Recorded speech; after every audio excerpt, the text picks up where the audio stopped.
চট্টগ্রাম ইপিজেডে একটি তোয়ালে কারখানায় ভয়াবহ আগুন, নিয়ন্ত্রণে নৌবাহিনী সহ ফায়ার সার্ভিসের ১৬ ইউনিট, হতাহতের আশঙ্কা। এবার এইচএসসিতে পাশের হার ৫৮.৮৩%। ২০ বছরে সর্বনিম্ন ফলাফলের রেকর্ড, বিপর্যয়ের কারণ খতিয়ে দেখবে মন্ত্রণালয়।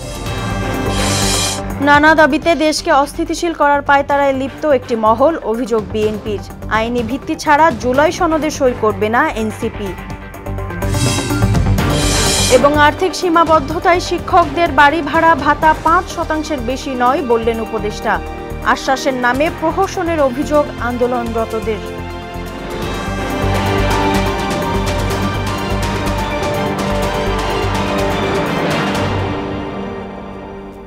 আসসালামু আলাইকুম, সবাইকে মোহনা সংবাদে স্বাগত। শুনছিলেন শিরোনাম, সঙ্গে আছি নাদিয়া নাহিদ। এবার বিস্তারিত। চট্টগ্রাম রপ্তানি প্রক্রিয়াকরণ অঞ্চলে অ্যাডাম ক্যাপ নামের একটি কারখানায় আগুন লেগেছে। নিয়ন্ত্রণে কাজ করছে ফায়ার সার্ভিসের ১৬টি ইউনিট, সঙ্গে যোগ দিয়েছে নৌ ও বিমান বাহিনী। দুপুর ২টার দিকে চট্টগ্রাম সিইপিজেডের লিংক রোডের ওই তোয়ালে ফ্যাক্টরিতে এই অগ্নিকাণ্ডের সূত্রপাত হয়। ৯তলা ভবনটিতে ৫ শতাধিক শ্রমিক কর্মরত বলে জানা গেছে। ফায়ার সার্ভিস বলছে সিইপিজেড, বন্দর, কেইপিজেড ও আগ্রাবাদ ফায়ার স্টেশন সহ ১৬টি ইউনিট আগুন নিয়ন্ত্রণে কাজ করছে।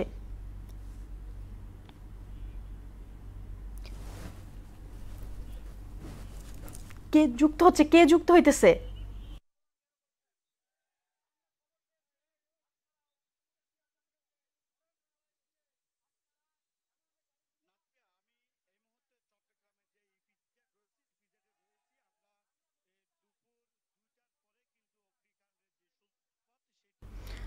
এ বিষয়ে আরো জানাতে ঘটনাস্থল থেকে আমাদের সঙ্গে যুক্ত হচ্ছেন সহকর্মী সুমন কুমার দে। সুমন, আগুন নিয়ন্ত্রণের সবশেষ অবস্থা কি এবং হতাহতের খবর জানাবেন আমাদেরকে।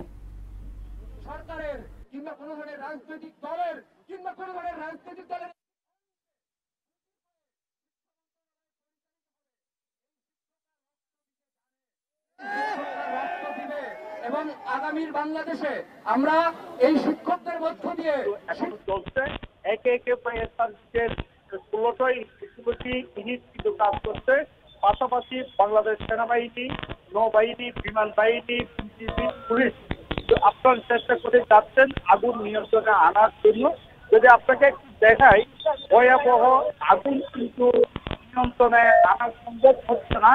আমরা ভবনটিতে আগুন এবং লেলিহান শিকার, এটা মনে হচ্ছে ভবনটা যতক্ষণ পর্যন্ত পুরো একদম ছাই হয়ে যাবে না ততক্ষণ পর্যন্ত আগুন নিয়ন্ত্রণে আনা সম্ভব হবে না। আমরা ফায়ার সার্ভিসের কর্মীরা এবং বাংলাদেশ সেনাবাহিনী, নৌবাহিনী, পুলিশ সবাই কিন্তু চেষ্টা করছে আগুন নিয়ন্ত্রণে আনার জন্য। আর সেই পোশাক টাকার কারখানাটিতে আগুন লেগেছে, আসলে এখানে কিছুই পাওয়া যাবে না, সব কিছু একদম সারকার হয়ে যাবে। কারণ আমরা যেভাবে দেখছি ১৬টা ইউনিট প্রায় ৩ ঘন্টার উপরে আগুন নিয়ন্ত্রণের কাজ করলো, কিন্তু এখন পর্যন্ত আগুন নিয়ন্ত্রণে আনতে পারেনি।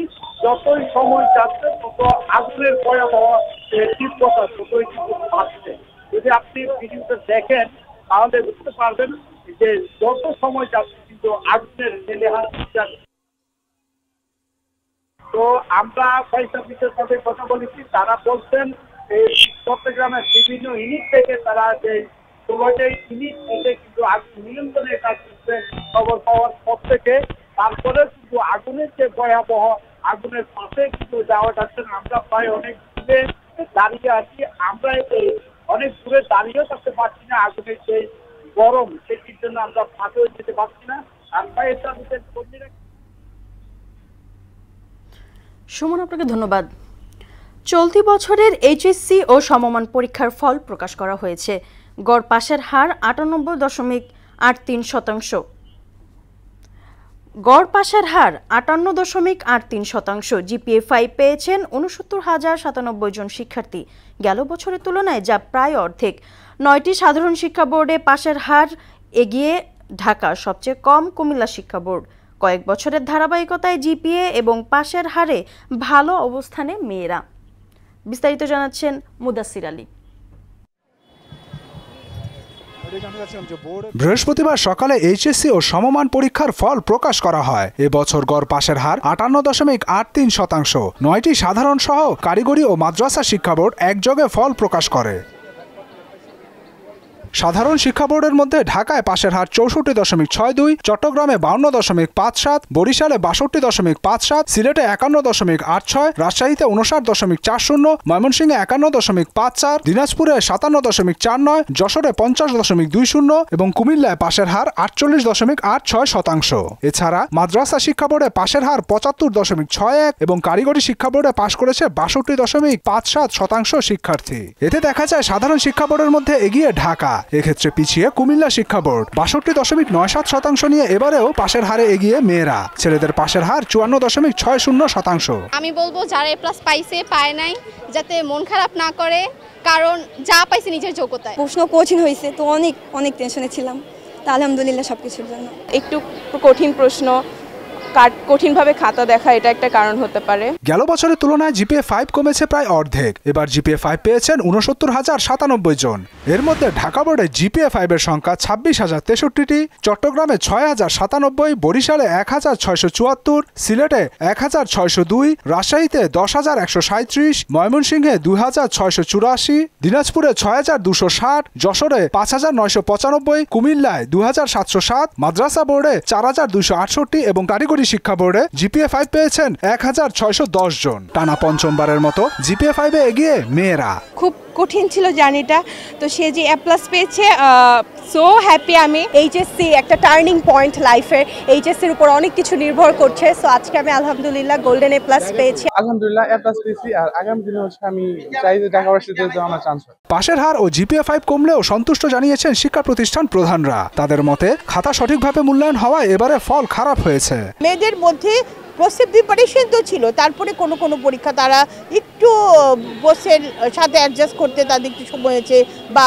প্রশ্ন তারা বুঝতে পারেনি, এই ধরনের একটা ব্যাপার ছিল। কিছু প্রশ্নে ভুল ছিল, এটা আমি যেতে চাই না। আসলে প্রকৃত মেধার মূল্যায়নই হয়েছে। এবারে এইচএসসিতে অংশ নেয় মোট 12,51,111 জন শিক্ষার্থী। মুদাসসির আলী, মোহনা সংবাদ, ঢাকা। এইচএসসিতে এবার পাশের হার কমেছে 19%। 20 বছরের ইতিহাসে এটাই সর্বনিম্ন ফলাফল বিপর্যয়ের মুখে পড়েছে কুমিল্লা, যশোর ও সিলেট শিক্ষা বোর্ড। সারা দেশে কমেছে জিপিএ 5 এর সংখ্যাও। সচিবালয়ে এক ব্রিফিংয়ে শিক্ষা উপদেষ্টা সিআর আবরার বলেন, এইচএসসির ফলাফল বিস্ময়জনক, এর দায় মন্ত্রণালয় এড়াতে পারে না। আর জানাচ্ছেন তাহসিন তারিন। এইচএসসি ও সমমান পরীক্ষায় এবার সমন্বিত পাশের হার 58.83%।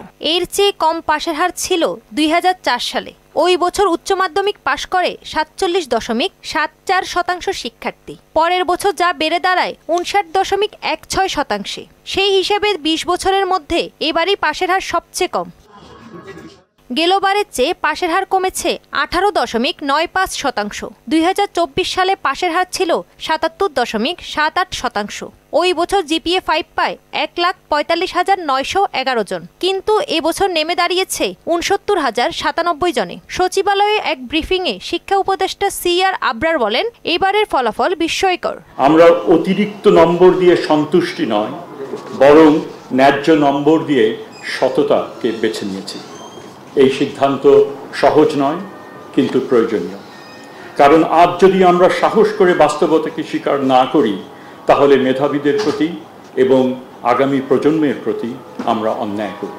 পর্যালোচনা সহ খারাপ ফলাফলের কারণ অনুসন্ধানের কথা বললেন শিক্ষা উপদেষ্টা। কি ভুল হচ্ছে, কেন হচ্ছে এবং কিভাবে বদলানো যায়। আমরা বোর্ডগুলোর মূল্যায়ন প্রক্রিয়া যাচাই করার জন্য র্যান্ডম স্যাম্পল অডিট শুরু করেছি। সীমান্ত রেখায় থাকা স্ক্রিপ্টগুলো, পরীক্ষার খাতাগুলো বেছে নিয়ে স্বাধীনভাবে পুনর্মূল্যায়ন করা হবে। উদ্দেশ্য শাস্তি নয়, শেখা। এবার শতভাগ পাশ করা প্রতিষ্ঠানের সংখ্যা 34টি। গতবার 1,388টি শিক্ষা প্রতিষ্ঠানের এই কৃতিত্ব ছিল। এই বছর বেড়েছে শূন্য পাশ করা শিক্ষা প্রতিষ্ঠানের সংখ্যা। 2024 সালে শতভাগ ফেল করা প্রতিষ্ঠান ছিল 65টি। এবার এমন প্রতিষ্ঠানের সংখ্যা 202টি। তাহসিন তারিন, মোহনা সংবাদ। পিআর সহ নানা দাবি তুলে একটি মহল দেশকে অস্থিতিশীল করার পায়তারা করছে বলে অভিযোগ করেছেন বিএনপির মহাসচিব মির্জা ফখরুল ইসলাম আলমগীর। তিনি বলেন, ফেব্রুয়ারির জাতীয় নির্বাচন নিয়ে কোনো আপোষ করা হবে না। আর দলটির সিনিয়র যুগ্ম মহাসচিব রুহুল কবির রিজভী বলেন, রাজনৈতিক দলগুলো জুলাই সনদে স্বাক্ষর না করলে দেশের রাজনীতিতে অশনি সংকেত নেমে আসবে। আলাদা অনুষ্ঠানে তারা এসব কথা বলেন। আরও জানাচ্ছেন হুমায়ুন কবির। রাজধানীর কামরাঙ্গীর চরের সন্তান হুমায়রা জাহান হুমায়সার চিকিৎসার জন্য বাবার কিডনির বিক্রির বিজ্ঞাপন নিয়ে প্রচারিত সংবাদের ভিত্তিতে বিএনপির ভারপ্রাপ্ত চেয়ারম্যানের নির্দেশে সেই পরিবারের পাশে দাঁড়ায় দলটির সিনিয়র যুগ্ম মহাসচিব রুহুল কবির রিজভীর নেতৃত্বে আমরা বিএনপি পরিবার। ভারপ্রাপ্ত চেয়ারম্যান জনাব তারেক রহমান যেভাবে আমার পরিবারের পাশে আগে আসছে, আর তার জন্য আমি অশেষ কৃতজ্ঞ। আল্লাহ তাআলা যেন তাকে ভালো রাখে, তার পরিবারকে ভালো রাখে। এই সময় রুহুল কবির রিজভী জানান, হুমায়সার চিকিৎসার দায়িত্ব নিয়েছেন তারা। ভারপ্রাপ্ত চেয়ারম্যানের পক্ষ থেকে তার নির্দেশনায় কিছুটা সহযোগিতা আমরা করে গেলাম এবং আমাদের স্থানীয় নেতৃবৃন্দ সহ প্রত্যেকেই কিছু না কিছু সহযোগিতা করেছেন। আমরা বিএনপি পরিবার বাচ্চাটির চিকিৎসা নিশ্চিত না হওয়া পর্যন্ত তার খোঁজ খবর নেবে, তার সামগ্রিক বিষয়টি দেখাশোনা করবে। জুলাই সনদ ও গণভোট নিয়ে একটি ইসলামী দলের অহেতুক বিতর্কের কঠোর সমালোচনা করেন রিজভী। আগামীকাল শুক্রবার প্রত্যেকটি রাজনৈতিক দল যারা আন্দোলন সংগ্রামী ছিলেন প্রত্যেকেরই ঐক্যবদ্ধভাবে জুলাই সনদে স্বাক্ষর করবে। যদি না করেন তাহলে কালো মেঘ আমাদের মাথার উপর ঘোরাফেরা করছে। এই মেঘ যেন বিস্তৃত না হয়, কারণ তার আমরা অনেক বিষয় অনেক নমুনা দেখছি। একটি রাজনৈতিক দল ইসলাম নিয়ে রাজনীতি করেন, তিনি বলছেন উপদেষ্টাদের কল রেকর্ড করেছেন। ভাই, আপনি রাজনৈতিক দল, উপদেষ্টারা সরকার চালাচ্ছে, তার কল রেকর্ড আপনারা পেলেন কি করে? গণতন্ত্রের দিকে হেঁটে যাওয়ার পথে কেউ অন্তরায় হলে ফ্যাসিস্টরা সুযোগ পাবে বলেও মন্তব্য করেন তিনি। 1400-1500 স্কুলের ছাত্র, প্রাইমারি স্কুলের ছাত্র, ইউনিভার্সিটির ছাত্রকে যারা হত্যা করে বাংলাদেশের রাজপথ যারা রক্তে রঞ্জিত করেছে, তাদের প্রত্যাবর্তনের যারা সুযোগ করে দিবে, জনগণ তাদেরকে ক্ষমা করবে না। এদিকে ঠাকুরগাঁও নিজ নির্বাচনী এলাকায় মত বিনিময় সভায় বিএনপি মহাসচিব মির্জা ফখরুল ইসলাম আলমগীর অভিযোগ করেন, একটি মহল পিআর পদ্ধতি সহ নানা দাবিতে দেশকে অস্থিতিশীল করার চেষ্টা করছে। আমরা এই পিআর এর বলেছি যে এটা সঠিক নয়, আসলে আমরা সবাই মিলে ইলেকশনটা করি, যারাই জিতি আমরা সবাইকে নিয়ে একসাথে তখন আমরা এই আলোচনাগুলো করবো, তর্ক বিতর্ক করবো, মারামারি আর করতে চাই না। ফেব্রুয়ারিতে জনগণ ভোটের মাধ্যমে তাদের সিদ্ধান্ত জানাবে বলেও মন্তব্য করেন মির্জা ফখরুল।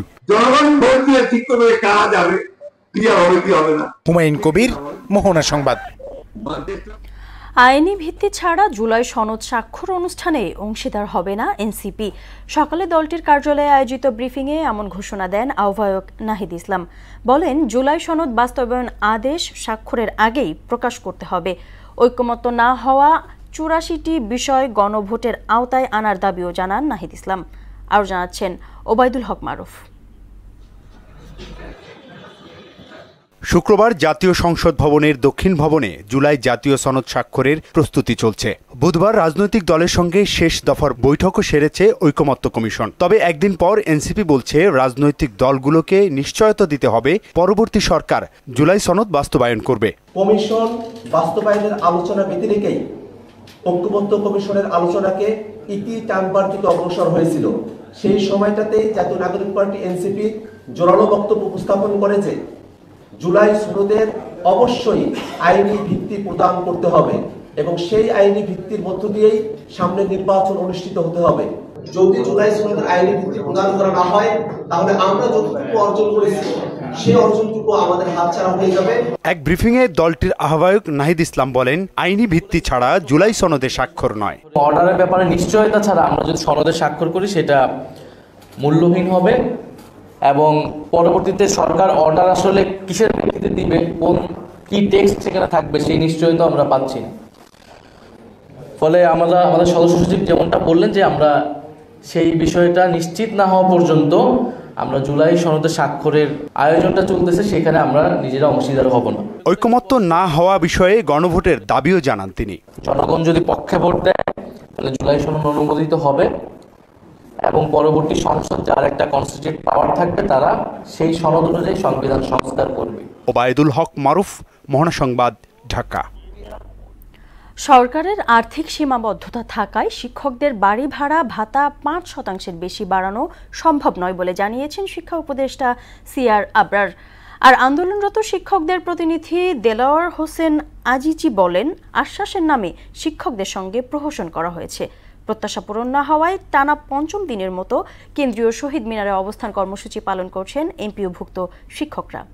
শামীউজ্জামান চৌধুরীকে সঙ্গে নিয়ে মনিরুল ইসলামের প্রতিবেদন।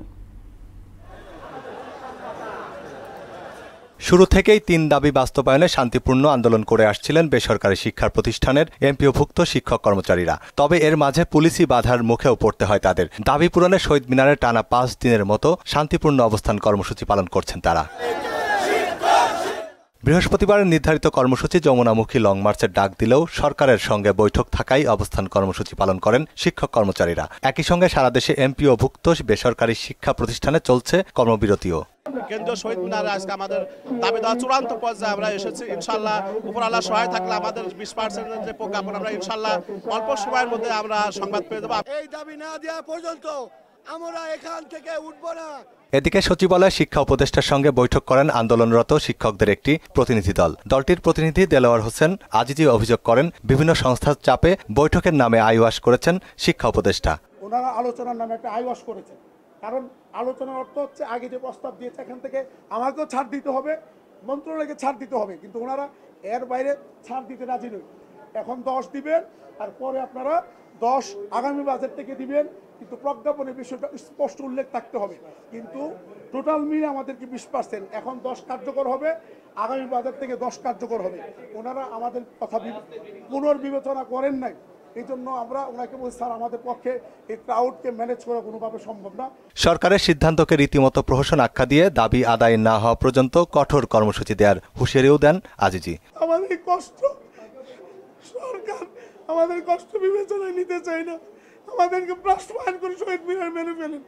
আমরা এখান থেকে যাব না, আমাদের লাশ যাবে। সকলকে ধন্যবাদ। তবে দেশের বর্তমান বাস্তবতায় শিক্ষকদের দাবি মানা সম্ভব নয় বলে সাফ জানিয়ে দেন শিক্ষা উপদেষ্টা। বলেন, এই মুহূর্তে 5% বেশি বাড়ানো সম্ভব নয়। অর্থনৈতিক বাস্তবতার প্রেক্ষিতে যতটুকু সরকারের সম্ভব সেটা তাদেরকে জানিয়েছিলাম। তবে এটা অনস্বীকার্য যে শিক্ষকদের যে বেতন সেটা অবশ্যই এটা যত বেশি করা যায় সেটা করা দরকার। সরকার শিক্ষকদের এমন কোনো আশ্বাস দিতে চায় না যা বাস্তবায়নযোগ্য নয় বলেও মন্তব্য করেন সিআর আবরার। তাদেরটা তারা বোধহয় বলেছেন যে 10% এখন দিতে হবে, আবার সামনের বছর 10% দিতে হবে। আমরা অবশ্যই সেটা আমাদের এখতিয়ারের বাইরে, আমরা সেটাতে রাজি হইনি। মনিরুল ইসলাম, মোহনা সংবাদ, ঢাকা। এ নিয়ে আরও জানাতে আমাদের সঙ্গে যুক্ত হচ্ছেন সহকর্মী মফিউর রহমান। মফিউর, এমপিওভুক্ত শিক্ষকদের কর্মসূচির বিষয়ে সবশেষ কি তথ্য আছে আপনার কাছে জানাবেন।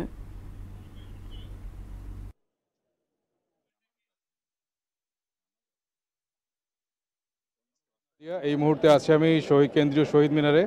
এখানে আপনাকে একটা বিষয় জানিয়ে রাখি যে একটু আগে এখানে শিক্ষকরা কিছু কর্মসূচি ঘোষণা করেছেন। তার আগে আমি আরেকটা বিষয় জানিয়ে রাখি যে এখানে শিক্ষকরা 5 দিন ধরে এই শহীদ মিনারে তারা অবস্থান করছেন। গত 5 দিন ধরে আজকেও তারা সচিবালয়ে গিয়েছিলেন। সচিবালয়ে গিয়ে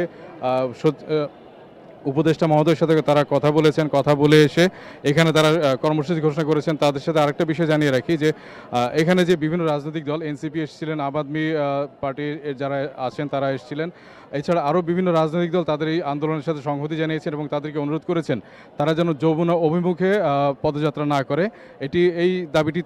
এইটি তারা অনুরোধটি তারা রেখেছেন এবং নতুন কর্মসূচি ঘোষণা করেছেন। তারা আগামীকাল থেকে মূলত যেটি করবেন সেটি হচ্ছে যে আমরণ অনশনের দিকে যাবেন। এই বিষয়ে আমি একজন শিক্ষকের সাথে কথা বলতে চাই। আপনাদের শেষ কর্মসূচি কি ছিল আজকে? আমাদের আজকে শেষ কর্মসূচি ছিল যমুনা অভিমুখী পদযাত্রা। সেটা স্থগিত করার কারণে আগামীকাল থেকে আমরা আমরণ অনশনে যাচ্ছি। যতদিন পর্যন্ত আমাদের দাবি দেওয়া না মেনে নিবে সরকার, ততদিন পর্যন্ত আমাদের আন্দোলন চলবে এবং আমরা দাবি আদায় করেই মাঠ ছাড়ব। এখন আপনাদের দাবিটি কি আসলে? আমাদের তিন দফা দাবি: 20% বাড়ি ভাড়া, 1500 টাকা মেডিকেল ভাতা, আর কর্মচারীদের জন্য 75% উৎসব ভাতা। এটা আমাদের নাদিয়া, আপনি শুনতে পেলেন যে এখানে শিক্ষকরা কি দাবিতে আসলে এখানে অনশনের দিকে মতো কর্মসূচি তারা গ্রহণ করেছে। তো শহীদ মিনার থেকে এখানে এই ছিল আমার কাছে শিক্ষকদের আন্দোলনের বিষয়ে সর্বশেষ তথ্য। ধন্যবাদ মফিউর। রাজশাহী বিশ্ববিদ্যালয় কেন্দ্রীয় ছাত্র সংসদ ও হল সংসদ নির্বাচনে শান্তিপূর্ণভাবে ভোট গ্রহণ শেষ হয়েছে। সকাল 9টা থেকে বিকেল 4টা পর্যন্ত একটানা ভোট গ্রহণ চলে। এ সময় কোনো ধরনের বিশৃঙ্খলার ঘটনা ঘটেনি। সন্ধ্যা 6টা থেকে শুরু হবে ভোট গণনা। তবে ভোট কেন্দ্রে শিবিরের প্যানেলের লিফলেট রাখা হয়েছে বলে অভিযোগ করেছে ছাত্রদল প্যানেল। অভিযোগ যুক্তিসম্মত নয় উল্লেখ করে শিবির বলছে বিষয়টি খতিয়ে দেখার দায়িত্ব নির্বাচন কমিশনের। 100 ব্যালট পেপার স্বাক্ষর করা হয়েছে, উপস্থিত জাল ভোট করার জন্য অপচেষ্টা করা হয়েছিল। এখানে আমরা দেখেছি রোভার স্কাউটের সদস্য, সে ওখানে যে ভোট চাচ্ছে এবং সে ভোটারদের ভিতরে যাইতে বাধা প্রদান করছে। সে ম্যানেজমেন্ট স্টাডিজ ডিপার্টমেন্টের শিক্ষার্থী, এই তার পরিচয়। সে হচ্ছে ম্যানেজমেন্ট স্টাডিজের শিক্ষার্থী। সে রোভার স্কাউটের জায়গা থেকে সে ওখান থেকে ভোট চেয়েছে এবং সে ওখানে ভোট প্রদানে বাধা সৃষ্টি করেছে। শুধু আমাদের চিরকুট যে পাওয়া গিয়েছে ব্যাপারটা এমনও না, যারা চিরকুট দিচ্ছেন সব চিরকুটই মোটামুটি সেখানে পাওয়া যাচ্ছে। সেটা যার চিরকুটই হোক না কেন, সেটা ওখান থেকে অপসারণের দায়িত্ব নির্বাচন কমিশনের এবং ওই বুথগুলোতে যারা দায়িত্বে আছেন তাদের। এ নিয়ে আরও জানাতে রাজশাহী বিশ্ববিদ্যালয় থেকে আমাদের সঙ্গে যুক্ত হচ্ছেন সহকর্মী মেহেদি হাসান শ্যামল। ভোট গণনা কোন পর্যায়ে আছে আর দিনভর ভোট কাস্টিং এর হার কেমন দেখলেন জানাবেন।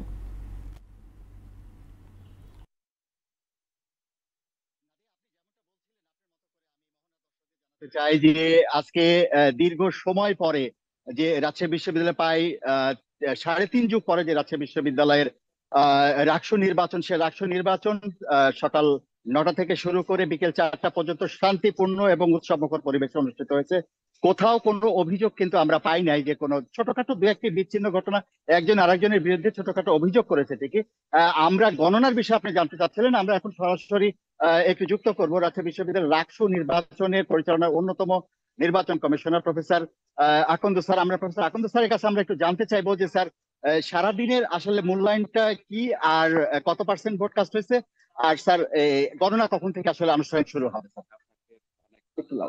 দীর্ঘদিনের প্রচেষ্টার ফলে 3 যুগ পরে যেটি আপনি উল্লেখ করছিলেন, 3 যুগ পরে রাজশাহী বিশ্ববিদ্যালয়ের কেন্দ্রীয় ছাত্রছাত্রীদের সংসদ আজকে নির্বাচন শেষ হলো এবং আমরা 9টা থেকে 4টা পর্যন্ত যে উৎসব দেখলাম শিক্ষার্থীদের মধ্যে, এটি আমার জীবনে দেখা অন্যতম সেরা একটি স্বতঃস্ফূর্ত ইলেকশন। এবং এই ইলেকশনের টার্নওভার যদি আমরা হিসেব করি তাহলে আমাদের কাছে এই পর্যন্ত যে খবর এসছে তাতে করে 75% ভোটার তার ভোটাধিকার প্রয়োগ করেছেন। বিশেষ করে আমি উল্লেখ করতে চাই যে সকল শিক্ষার্থীরা ভোট কেন্দ্রে সকাল সকাল এসে ভোট দিয়েছেন এবং তারা উৎসব স্বতঃস্ফূর্ত তাদের উৎসব ছিল। তারপর তারা তাদের নিজস্ব পছন্দের প্রার্থীদের নির্দ্বিধায় ভোট দিতে পেরেছেন। এটি আমার কাছে মনে হয়েছে সার্বিকভাবে আমার নির্বাচন কমিশনের সাথে সংশ্লিষ্ট বিশ্ববিদ্যালয়ের সকল শিক্ষক, সকল কর্মকর্তা বা পোলিং কর্মকর্তা, প্রিজাইডিং কর্মকর্তা যারা আছেন, সার্বিকভাবে একটি টিম ওয়ার্কের একটি আমার কাছে মনে হয়েছে টিম ওয়ার্কের একটি সাফল্য। এবং আমরা এই মুহূর্তে যেটি আপনাদেরকে জানাতে চাই যে অত্যন্ত সতর্কতার সাথে আমাদের সমস্ত ভোট কেন্দ্রগুলি থেকে ভোট বাক্সগুলো চলে এসছে। একটি কেন্দ্র এখনো রাস্তায় আছে, যেটি আপনারা জানেন সবচেয়ে বড় যে কেন্দ্রটি আছে সেটি হয়তো কিছুক্ষণের মধ্যে আমাদের ফলাফল ঘোষণা কেন্দ্রে চলে আসবে এবং আমরা এক্সপেক্ট করছি যে খুব শীঘ্রই আমাদের সমস্ত প্রস্তুতি সম্পন্ন হয়ে গেছে। আমরা 6টায় সম্ভবত ফলাফল গণনা শুরু করতে পারবো। জি ধন্যবাদ নাদিয়া। শুনছিলেন আসলে রাজশাহী বিশ্ববিদ্যালয়ের যে রাষ্ট্র নির্বাচন কমিশনার মহোদয় তিনি জানাচ্ছিলেন যে সব মিলে আমরা 6টা থেকে 6:30টার মধ্যে ওনারা আসলে গণনা শুরু করতে পারবে। তা নাদিয়া, এই ছিল রাজশাহী থেকে আমার কাছে রাষ্ট্র নির্বাচনের সর্বশেষ। ধন্যবাদ শ্যামল। হামাস যুদ্ধবিরতি চুক্তি ভঙ্গ করলে ইসরায়েলকে গাজায় ফের হামলার নির্দেশ দেবেন মার্কিন প্রেসিডেন্ট ডোনাল্ড ট্রাম্প। জীবিত ও মৃত ইসরায়েলি জিম্মিদের হস্তান্তর করার কথা হলেও হামাস এখনও শর্ত পূরণ করেনি। এদিকে পাক আফগান যুদ্ধে তালিবানরা ভারতের হয়ে প্রক্সি যুদ্ধ করছে বলে দাবি করেছে পাক প্রতিরক্ষা মন্ত্রী। বিস্তারিত কাজী শাহরিনের ডেস্ক রিপোর্টে। What we heard from Vice President Vance over the weekend হামাসের হাতে জিম্মি থাকা সকল মৃতদেহ ফেরত চেয়েছে তেল আবিব। যদি সব মৃতদেহ ফেরত দেয়া না হয় তাহলে আবার যুদ্ধ শুরুর হুমকি দিয়েছেন ইসরায়েলের প্রতিরক্ষা মন্ত্রী ইসরায়েল ক্যাটস। এছাড়া মার্কিন প্রেসিডেন্ট ডোনাল্ড ট্রাম্প হামাসকে হুঁশিয়ারি দিয়ে বলেন, সকল মৃতদেহ ফেরত না দিলে তিনি আবার হামলার অনুমতি দিলেই যুদ্ধ শুরু হবে। ইসরায়েল হামাসকে অভিযুক্ত করে বলছে তারা যুদ্ধবিরতির শর্ত অনুযায়ী সব জীবিত জিম্মি হস্তান্তর করলেও সকল মরদেহ হস্তান্তর করছে না। এতে ইসরায়েলে ক্ষোভ বাড়ছে। তবে হামাস বলেছে ইসরায়েলি জিম্মিদের যেসব মৃতদেহ উদ্ধার করা সম্ভব হয়েছে তারা সেগুলো হস্তান্তর করেছে। সংগঠনটির সামরিক শাখা আল কাশেম ব্রিগেড বলেছে বাকি মৃতদেহগুলো উদ্ধারে বিশেষ সরঞ্জাম ও ব্যাপক প্রচেষ্টা প্রয়োজন। চলমান যুদ্ধবিরতি ও শান্তি চুক্তির শর্ত অনুযায়ী হামাসকে প্রথম ৭২ ঘন্টার মধ্যে সব জীবিত ও মৃত জিম্মিকে ফেরত দিতে হবে, কিন্তু এখন পর্যন্ত ২৮টির মধ্যে হামাস ৯টি মরদেহ ইসরায়েলের হাতে তুলে দিয়েছে। এদিকে পাক আফগান যুদ্ধে তালিবান সরকার ভারতের হয়ে প্রক্সি যুদ্ধ করছে বলে দাবি করেছেন পাক প্রতিরক্ষা মন্ত্রী খাজা মোহাম্মদ আসিফ। এছাড়া ৪৮ ঘন্টার অস্থায়ী যুদ্ধবিরতি টিকবে কিনা সন্দেহ প্রকাশ করে তিনি বলেন, আফগান তালেবানরা এখন দিল্লির নির্দেশনা অনুযায়ী চলছে। दिल्ली से स्पॉन्सर हो रहे हैं। इस वक्त काबुल जो है वो दिल्ली की प्रॉक्सी वॉर लड़ रहा है। অন্যদিকে পাকিস্তানের খাইবার পাখতুনখোয়ায় ৩ দিনের অভিযানে ৩৪ সন্ত্রাসীকে হত্যা করা হয়েছে বলে জানিয়েছে পাকিস্তান সামরিক বাহিনী। নিহতরা ভারতীয় প্রক্সি ফিতনা আল খাওরিজ গোষ্ঠীর বলে জানিয়েছে আইএসপিআর। কাজী শাহরিন, মোহনা সংবাদ। খেলার খবর ক্রিকেট। ওয়েস্ট ইন্ডিজের বিপক্ষে ৩ ম্যাচের ওয়ানডে সিরিজের জন্য ১৬ সদস্যের দল ঘোষণা করেছে বিসিবি। সবশেষ আফগানিস্তানের বিপক্ষে খেলা স্কোয়াডে এসেছে ২টি পরিবর্তন। দলে ফিরেছেন অভিজ্ঞ ব্যাটার সৌম্য সরকার, যিনি সর্বশেষ ওয়ানডে খেলেছিলেন চলতি বছরের ফেব্রুয়ারিতে। আর প্রথমবারের মতো ওয়ানডে দলে ডাক পেয়েছেন উইকেটকিপার ব্যাটার মাহিদুল ইসলাম অঙ্কন। এর আগে বাংলাদেশের হয়ে তিনি একটি টেস্ট খেলেছেন। আর বাদ পড়েছেন নাইম শেখ ও তরুণ পেসার নাহিদ রানা। অন্যদিকে আফগান সিরিজের পর চোটের কারণে ক্যারিবীয়দের বিপক্ষে সিরিজে নেই লিটন দাস।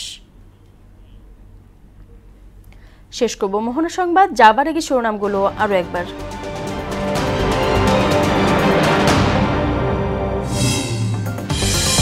চট্টগ্রাম ইপিজেডে একটি তোয়ালে কারখানায় ভয়াবহ আগুন, নিয়ন্ত্রণে নৌ বিমান বাহিনী সহ ফায়ার সার্ভিসের ১৬ ইউনিট।